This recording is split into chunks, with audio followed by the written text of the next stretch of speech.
Philadelphie, bon, Philadelphie 1 et Philadelphie 2, deux options en stack vertical baseline. Côté offensif, on score juste ici. Notre 4 sort la balle en ordre vis-à-vis de notre 4. En vertical, on a notre 1 qui est notre meilleur shooter, notre 3, notre 2, puis notre big man, le 5, qui dans ce cas-ci, là, on a un mismatch où on est en problème de faute.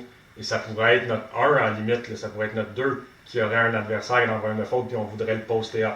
Okay, puis être sûr de donner la balle proche du panier. Donc, les mouvements. 4 reçoit la balle de l'arbitre tout de suite. Puis attendez pas qu'il y ait que 4 tape la balle ou qu'il y ait un go. Là. Dès que 4 reçoit la balle, là dans ses mains, c'est le cue pour partir. Donc, 1 va faire le tour du stack de ce côté-ci et c'est notre meilleur shooter.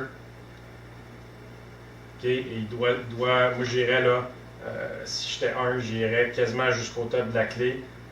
Juste s'assurer là, que 4 ait un bon angle de passe. Okay? Mais je veux vraiment forcer mon joueur à monter autour du stack. Si mon joueur sac dans la bouteille, passe au-dessus de la tête avec une bonne feinte, 3 points. Okay? C'est vraiment notre meilleur shooter. Okay? Donc, 1 est plus là. 1 est ici. Même quasiment au top de la clé. Donc, ensuite, on a notre 2 qui va aller ici, côté opposé.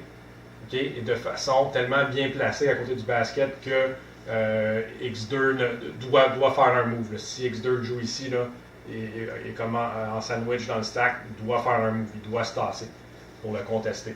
Okay? Donc 2 est plus là.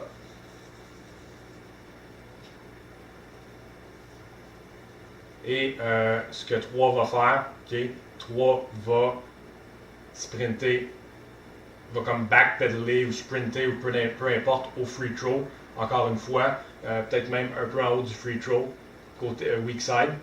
Okay? Puis je tasserais peut-être juste une petite affaire okay? Pour avoir 3 angles de passe différents et pour pas qu'un défenseur puisse défendre 2 de vos joueurs. Et encore une fois, 3, c'est tellement un angle de passe direct et c'est tellement une shot à haut pourcentage que X3 ne peut pas juste saguer dans la clé. Il faut qu'il monte quand même un peu. Et qu'est-ce qu'il nous reste? Ben, il nous reste X5 puis 5. Puis X5, surtout, ça peut être surtout efficace si X5 jouait conservateur là, du côté de la bouteille, mais à ce moment-là, X5 peut avoir la balle juste ici et il est isolé pour attaquer X5. Okay? Puis à ce moment-là, 4 pourrait venir côté balle ici pour un hand-off si son joueur sag, je veux dire pour un kick-out pour le 3 points si son joueur sag sur 5. Donc Philadelphie 1, option numéro 1 là, pour notre stack vertical baseline.